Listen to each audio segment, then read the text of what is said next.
what the difference between offense and defense is in, say, basketball. So is making a basket, is that offense or defense? Offense. Why is that offense?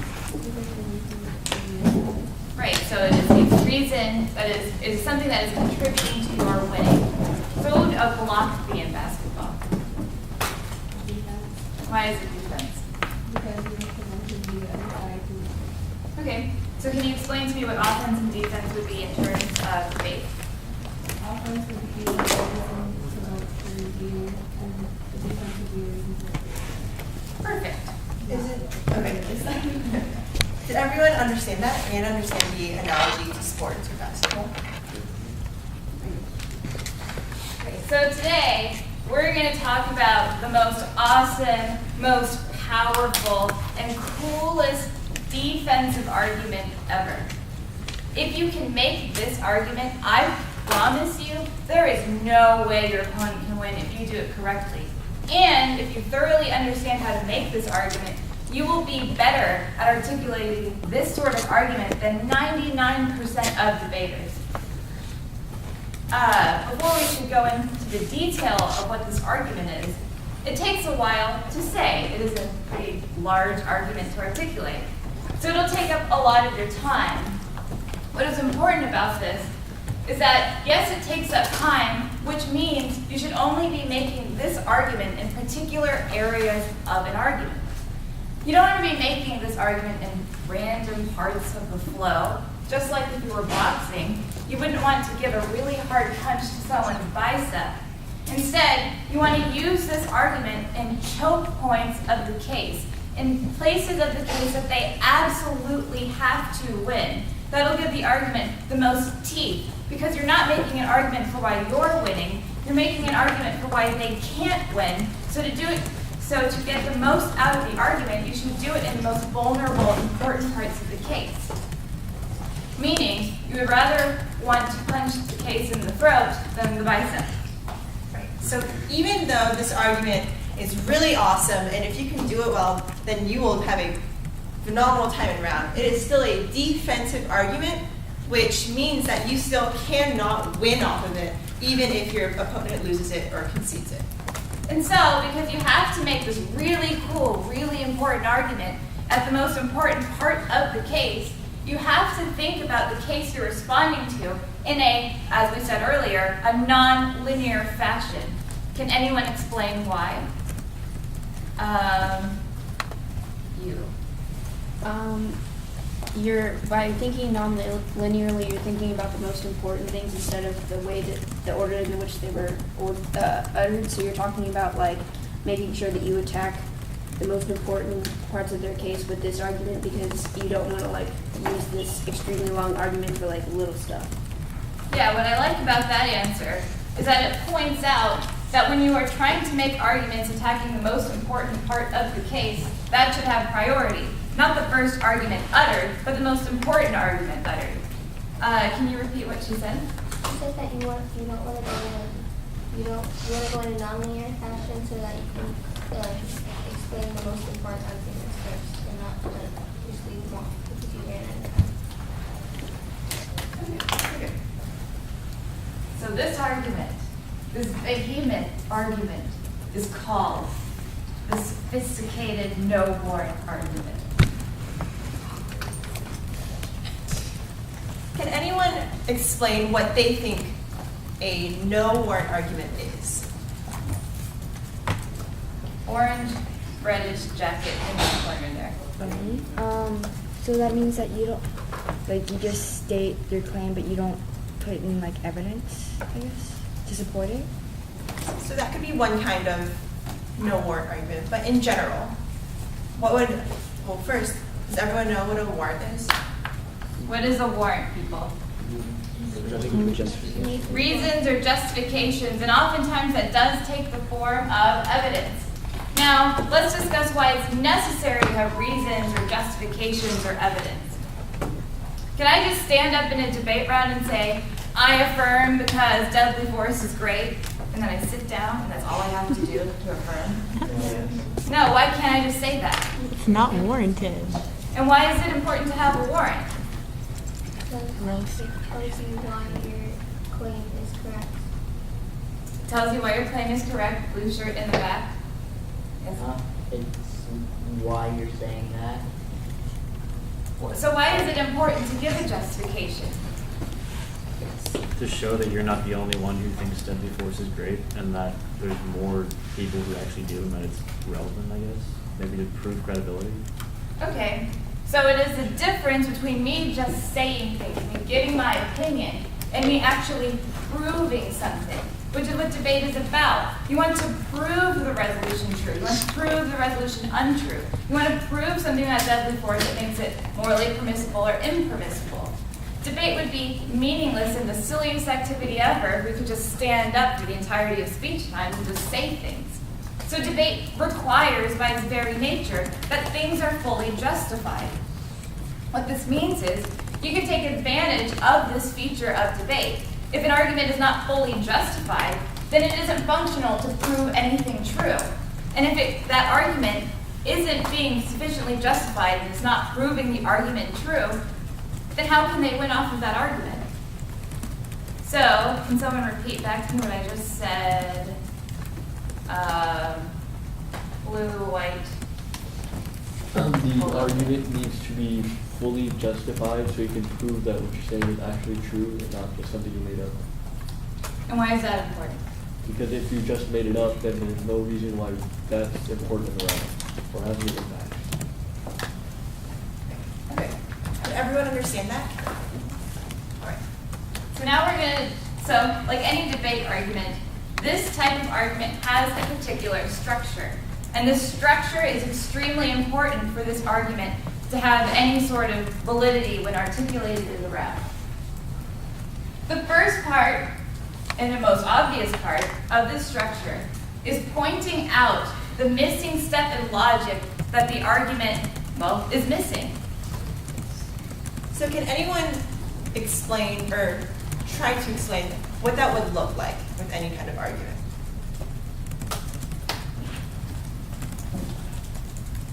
How about lavender shirt? What's the question exactly? So Monica just talked about the first step. Can you reiterate what the first step is? Point out missing parts of the argument. Okay, so let's say that my argument is deadly, or let's make it simple. Tonight, the Oklahoma City Thunder will win a basketball game. Period. Okay. So, what is the missing, I guess, logical step in that argument? Why you're going to win? Sure. So, when you're trying to identify the missing premise, how would you phrase that?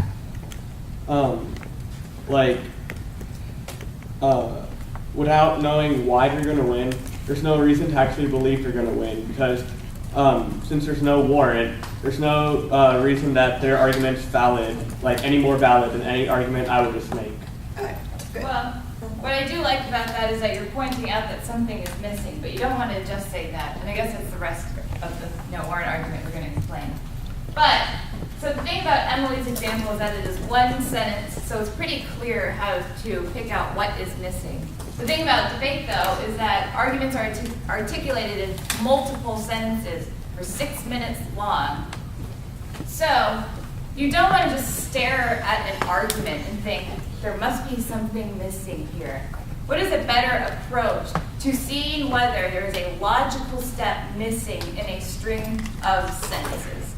Baseball cap. By sort of maybe running the argument in your head through your head. So. Yeah, what I like about that answer is that he is saying we have to think about exactly what the argument is saying. How can we do that in a way that clearly demonstrates what the missing step in logic is? Headband. Maybe if you try to identify each part and one of the parts doesn't make sense to you or just is missing. That's perfect. If you can break an argument down into its logical steps, it should become immediately apparent or at least more apparent than it would originally, which step is missing. So how could we do that? Gray shirt in the front with the sandals. How can we figure out what part is missing? Well, how do we break an argument into its parts? Oh, you break it into the 3 parts. The claim, the warrant, and the title. Well, if we're specifically attacking the warrant, we're asking how do you break the warrant into parts?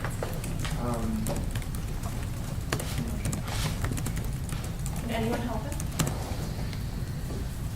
Look at the logical steps that like that you're supposed to take to get there.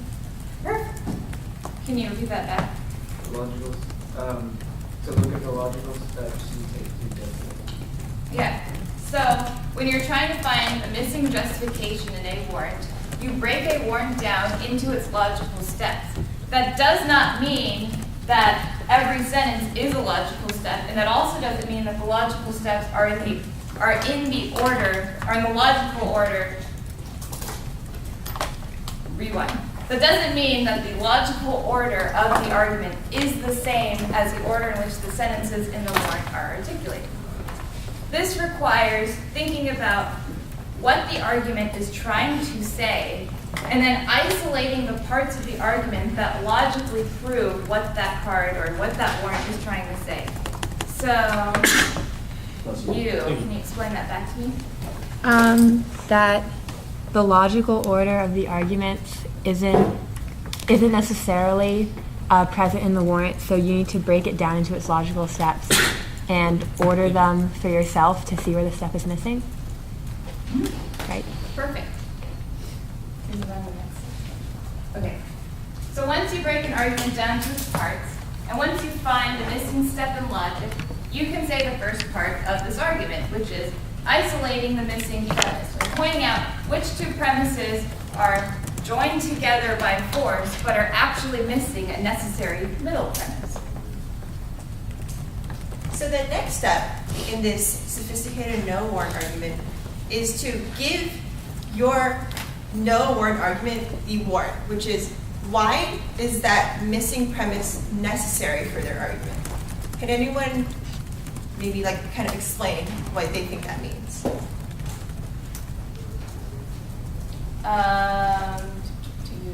Sunglasses. Oh, no, I'm calling it. What was the question? Why is it necessary to point out why the missing step in logic is necessary for the argument? For your argument? For their argument and your argument. So why is it important to point out their hole in their argument? Well, why that hole is necessary for their argument. So let me give you a scenario. I'm in a debate round and I think a very important part of the case is not fully justified. So I stand up and I say, Judge, this argument is not fully justified, and they, because they're not explaining this missing step in logic, and I sit down. And then they stand up in their next speech and they say, I didn't need to explain that. That's not, my argument doesn't rely on that missing premise. I can still prove it true without that premise being there. So my argument is still functional. You can still vote off of it.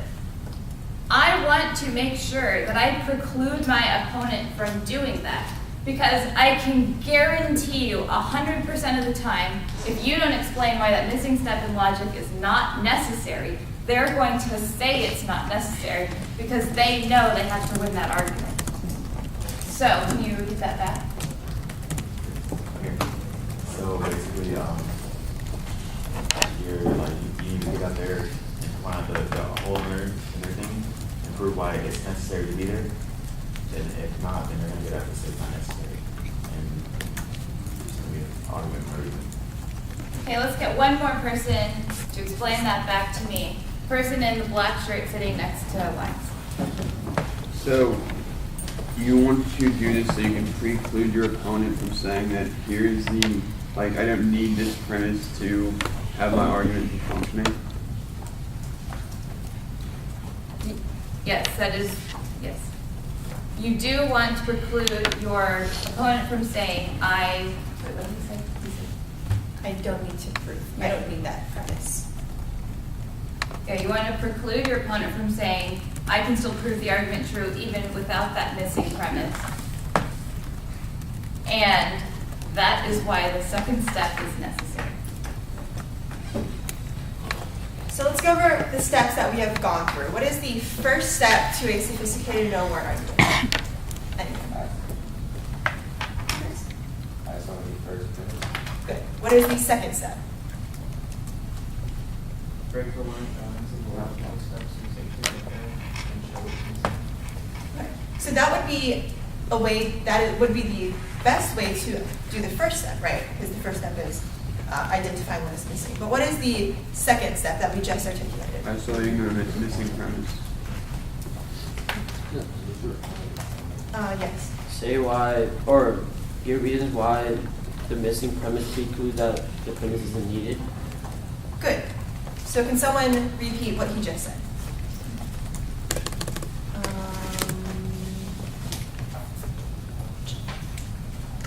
Guy in the red Adidas shirt? Is that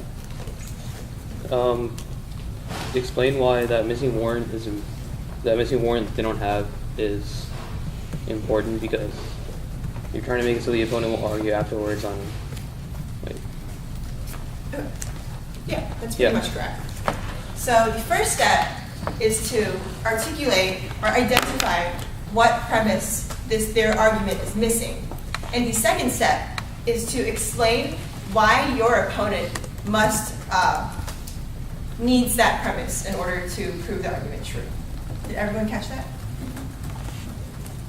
So let's move on to the third step. And I will start this explanation with another scenario. Let's say in my first speech, I say, Judge, this argument is not fully justified. It is missing this particular step in logic, and here is the reason why this missing step in logic is necessary. And they stand up in their next speech and be like, oh, there is an implied warrant, and this is the implied warrant. Here's the missing step in logic that I didn't say, but hopefully no one will notice that I'm saying this new argument. You don't want them to do that either. You don't want them to go up in their next speech and BS a new warrant. You don't want them to fill in that gap. You want to give them that opportunity. So the third step is designed to preclude that and to make your argument that much more awesome. And if you can pull this off, you will look like a total baller in your rebuttal. It is preempting what they would say, and it just makes them feel so sad when they're listening to you make this argument, because they're like, well, maybe I can get out of this. Damn it, no, I can't. So the third part is you saying what they would have needed to say in order for that, what they would have needed to say in that missing step of logic. And this would take the form of, well, Judge, what they would have had to have said here is an explanation for why blah, blah, blah, blah, blah, blah, blah. That tells the judge to be listening for that sort of explanation. It makes very, very clear to everyone in the room that you are preempting their ability to squirrel out of the no warrant argument, because you already know the trickery that they're going to attempt to do. And if they make that argument, if they make the argument they say you said they would say, it makes them look ridiculous. It makes you look like you're totally in control of the round. So, can someone say what the third step is? You. Good? Yes. Okay. So you pretty much, what the third step is, you preclude what they would get up or what they would have to say in order to justify the claim. Okay, so what would you have to do in the third step? So you would have to work through the argument for yourself and figure out what they would need to say to justify that claim to like not have that missing step, and then you would just relay that back to the judge. Person with the Dell laptop, you. Can you repeat what he said?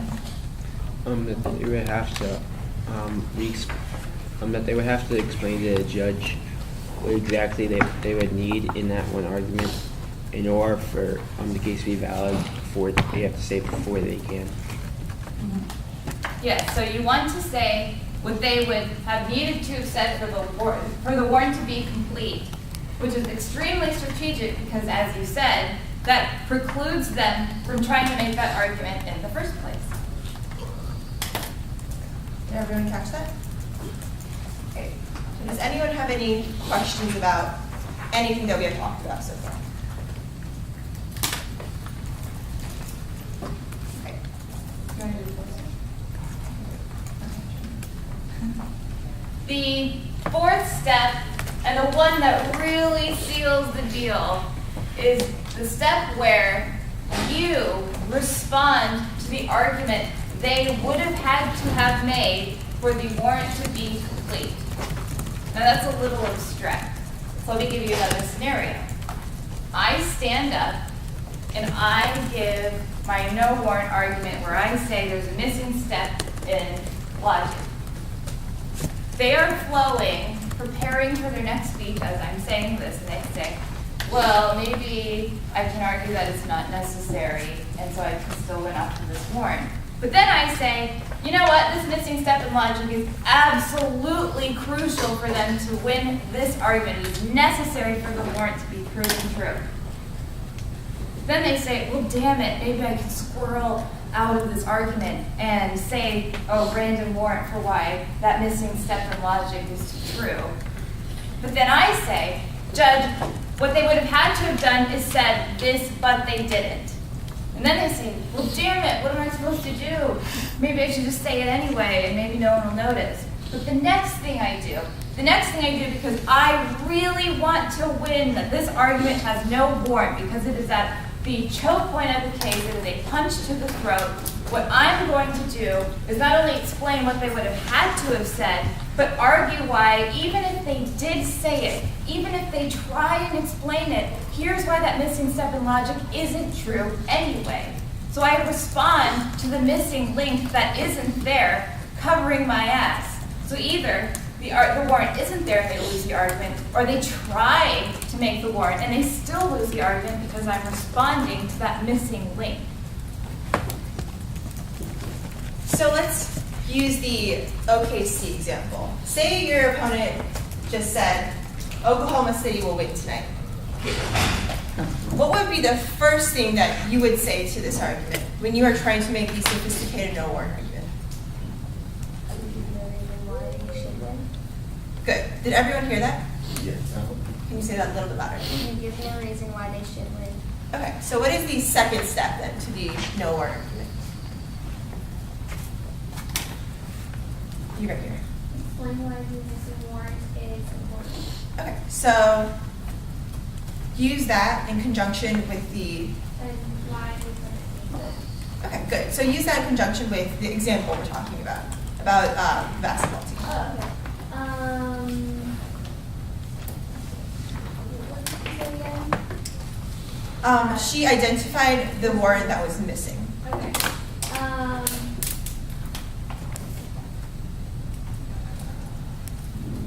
The reason this is important is because they didn't explain like why they're good enough to win or like their like strategies. Well, it is a missing step, and that's very important, but why would that be necessary to get to that conclusion of the argument that OKC is going to win? Or that they will Because it provides a reason that they should win, or that they should win. I think maybe we should use an example of multiple, because the sentence is the claim and zero is the implication. Okay. So before we move on to a longer debate-ish example, can someone explain to me really quickly what the fourth step in the argument is and why it's really important? Yes. Respond to the argument that they would have needed for it to be an actual argument. Mm-hmm. And why is that really cool? because first of all, they don't have that warrant, and even if they did have the warrant, you would have a response to that warrant. So just to make that a little bit more tangible, the argument would be something like, even if they gave you a great reason as to why Oklahoma City should win tonight, the Miami Heat they will not win because the Miami Heat will destroy them because LeBron James is on fire, because et cetera, whatever. So you want to be making sure that saying something like, even if they gave you this warrant, which they didn't do, it's not true because of X reason.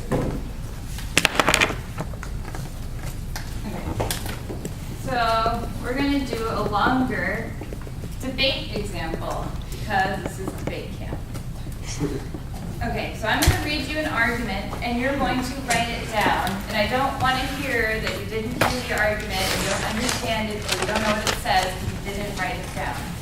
It's okay not to understand the argument, but it's not okay not to understand it because you didn't write it down.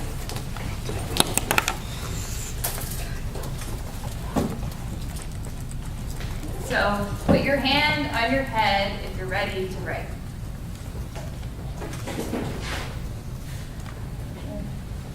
Blue striped shirt in the back. Are you ready to write? Okay.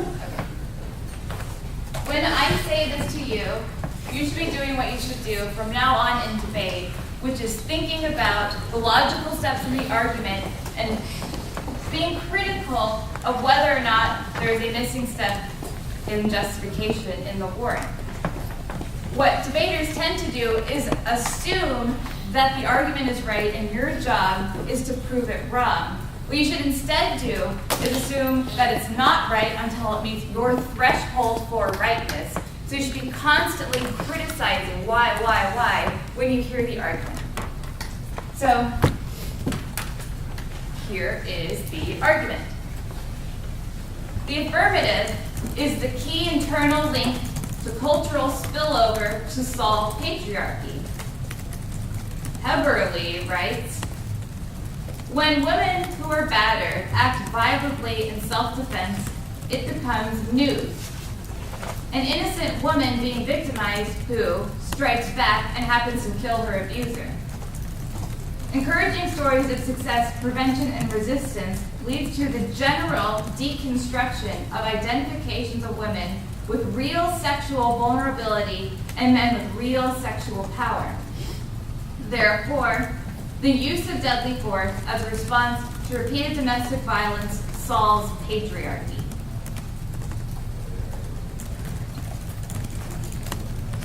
Okay. Can you repeat that? Yes. The affirmative is the key internal link to cultural spillover to solve patriarchy. Heberle writes, when women who are battered act violently in self-defense, it becomes news. It becomes a story about an innocent woman being victimized who strikes back and happens to kill her abuser.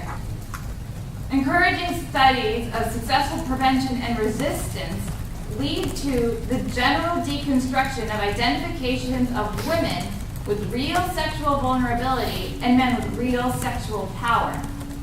Therefore, the use of deadly force as a response to repeated domestic violence solves patriarchy.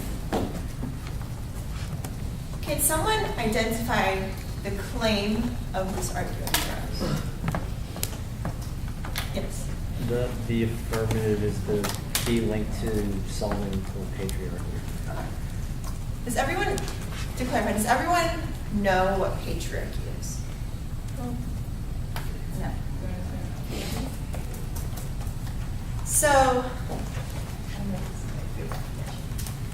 patriarchy is kind of the male domination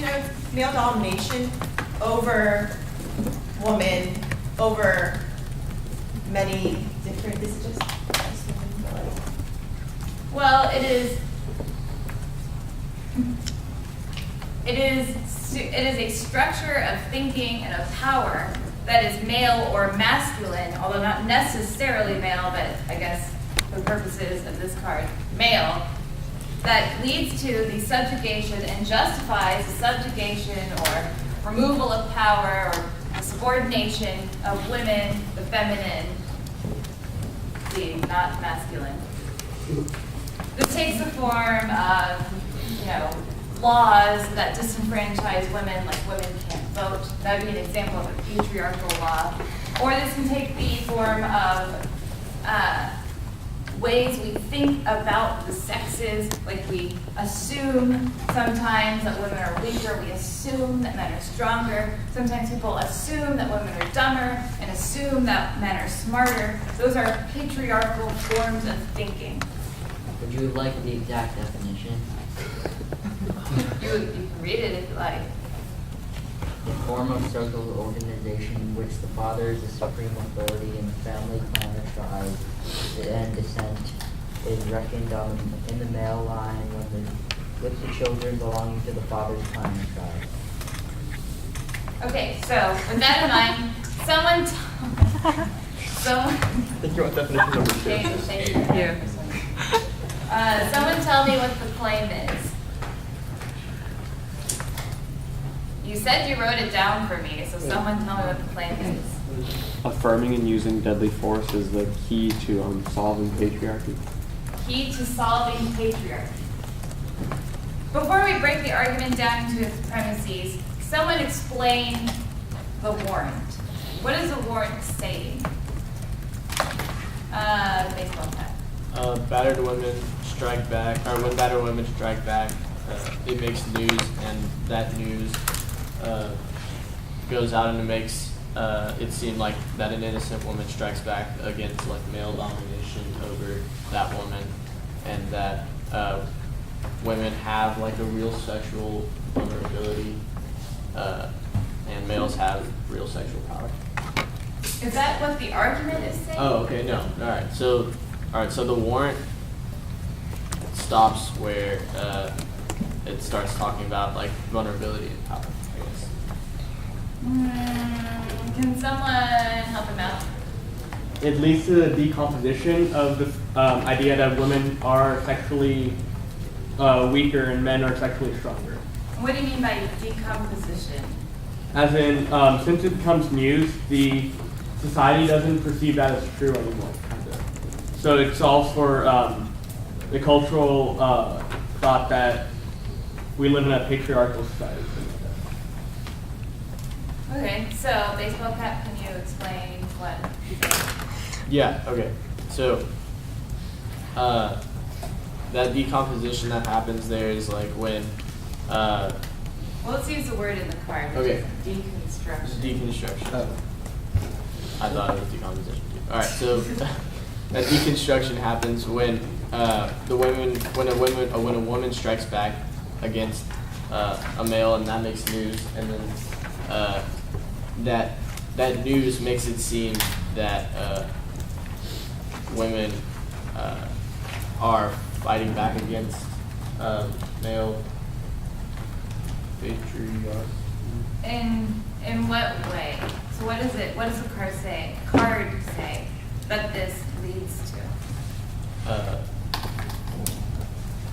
don't know. So the news of a woman fighting back against a very strong man, what does this do in terms of the decomposition/deconstruction? It proves that patriarchy is false or flawed. That's true, but let's refine that a little. People stop thinking that women are sexually vulnerable and that men are sexually dominant. Perfect. So what happens when a woman successfully harms her abuser such that he stops, or I guess since he stops abusing her, it makes the news, or it is news, and it indicates to people that this woman, this quote, weak woman, fought back. And this contributes to a deconstructing of the patriarchal assumption that women are sexually vulnerable and men are sexually powerful. And by sexually, that means like physical sex, not like sex. So, someone tell me what the first premise is. That patriarchy actually exists in our society? Well. Or that would be the missing warrant. He doesn't prove that. That seems outside of the scope of the card. We want to see we want to look very, very closely to specifically what the card is saying right now. So what is the first? Okay, backtrack. What is the conclusion of the card? Deadly force solves patriarchy. Deadly force solves patriarchy. So what is the first step in the card that is attempting to prove that? That when a woman strikes back, it creates news, like it's put in the news. Okay, so everybody write that down. Everyone write down the first logical step. Can someone repeat what she just said? Guy in the green shirt with blue words. When the woman strikes back against the abuser, that makes the news, which hinders the patriarchy.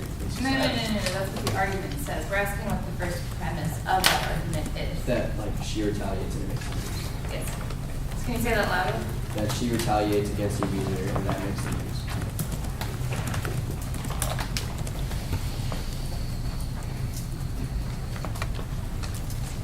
So can someone identify the second premise of this argument? Yes. That this news encourages other women to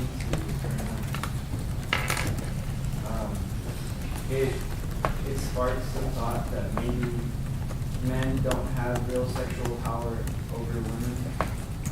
That is a very important premise in the argument. But remember what the argument says. It's that when a woman responds with the use of deadly force and is successful, that makes the news because it indicates that she is not, because it shows that she's not sexually vulnerable, that women are not sexually vulnerable. But is that everything that was read in the card?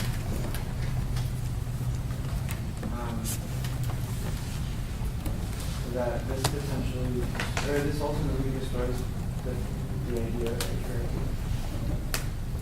Well, that is the conclusion. We're trying to find, what we have now is that battered woman who acts violently in self-defense makes the news. What you have is this deconstructs patriarchy. There are a couple of steps in between. So can someone help them out and isolate the second premise in the argument? Person sitting next to Kay who is not class. Me? Yes. I was trying to find, maybe that, alright, so after the first principal women make the news, after it has an impact on the women who see the news, and it makes them feel that way. That's kind of what I'm thinking. Or maybe something about innocent women are more inclined to strike back.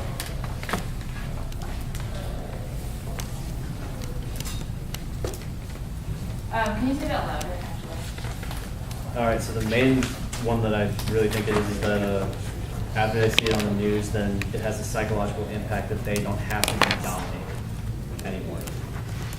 I would say yes, but I would also say it's giving too much credence to the argument. What the argument says is that it becomes a story about an innocent woman being victimized. She strikes back and happens to kill her abuser.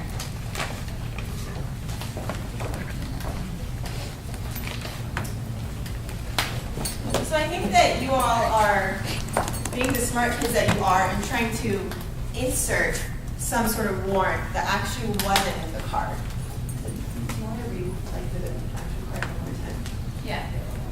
So I'm going to read up until the part where you guys keep isolating what the second step in logic is. When women who are battered act violently in self-defense, it becomes news. It becomes a story about an innocent woman being victimized who strikes back and happens to kill her abuser. Encouraging stories of successful prevention and resistance lead to the general deconstruction of blah, blah, blah, blah. Yeah. Isn't that people become aware of the situation that she used deadly force? Yes, they see it as this innocent woman killing this very strong, dominating person. So the second step in logic is, it makes the news, or the first step in logic is it makes the news. The second step is that, the reason why the first step matters is the second step, which is, well, people see it in a particular way. They see it as this innocent woman responding to this big, scary man. Yes. Wait, so was I giving the warrant that they should have given them? Yes. Because they were basically, so their second premise was that after they see it on the news, they respond and kill their aggressor, basically. No. I'm sorry, could you say that one more time? So like their second premise of the argument was that after they see it on the news, then there's more stories of innocent women killing their aggressors like that before. Not exactly. Yeah, do you have a Wouldn't it be like society now thinks that that's right, so it's going against patriarchy? Well, that is the next argument. So, someone say what the first step is. Once we get through this, you guys can go. When a woman strikes back against a man, it makes news. It makes news. And what is particularly special about it making the news? What do people get out of it making the news or see out? See, yes. They see her as an innocent victim that just killed the abuser. So it is interpreted by people looking at this as this innocent woman, this woman we thought was weak and vulnerable, overcoming an abuser. So someone else tell me the second step in logic. Who have I not called on? You button down. Yes.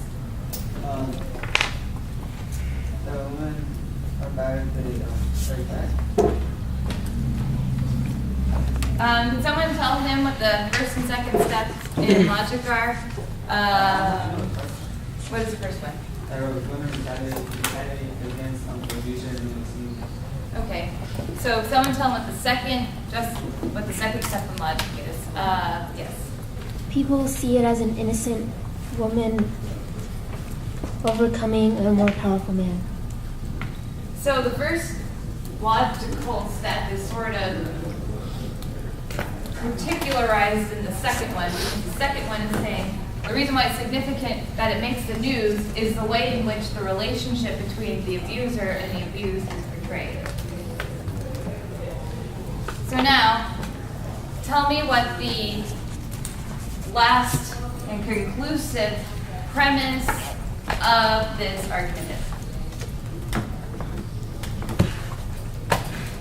People no longer see women as sexually vulnerable and men as sexually vulnerable. Great. Say that louder so everyone can write it down, because this will be really important for you to have in the next lecture. People no longer see women as sexually vulnerable and men as sexually dominant.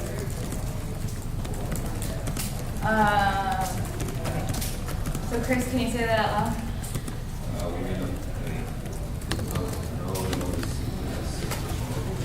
Yes. Good. And men is sexually powerful.